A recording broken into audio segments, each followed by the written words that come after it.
Samanya me penim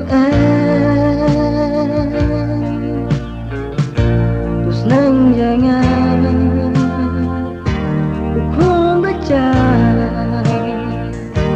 isnayanya cuma kupa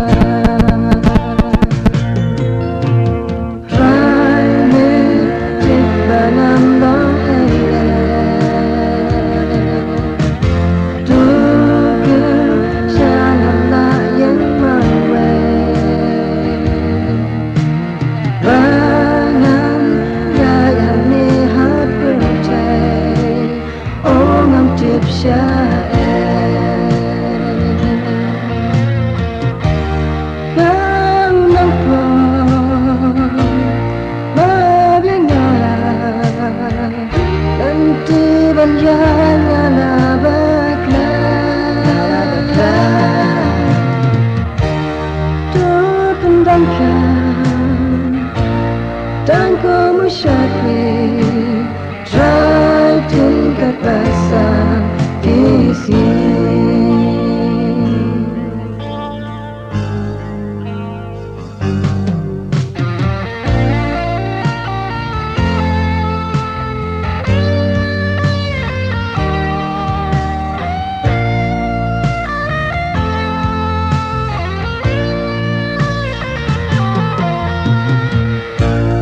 Xin về là giấc mơ học đánh gặp bóng bắt chinh thả lá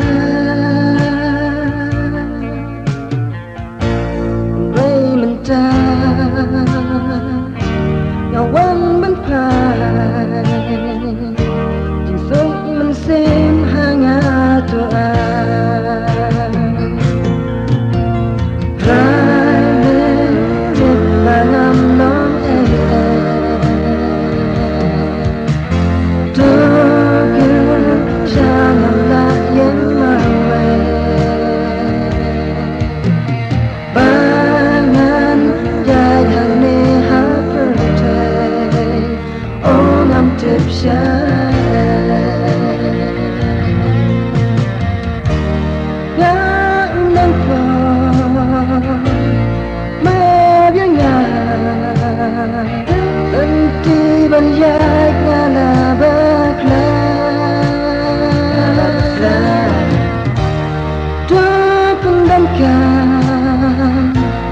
Dan kamu syakri try tingkat basah di sini.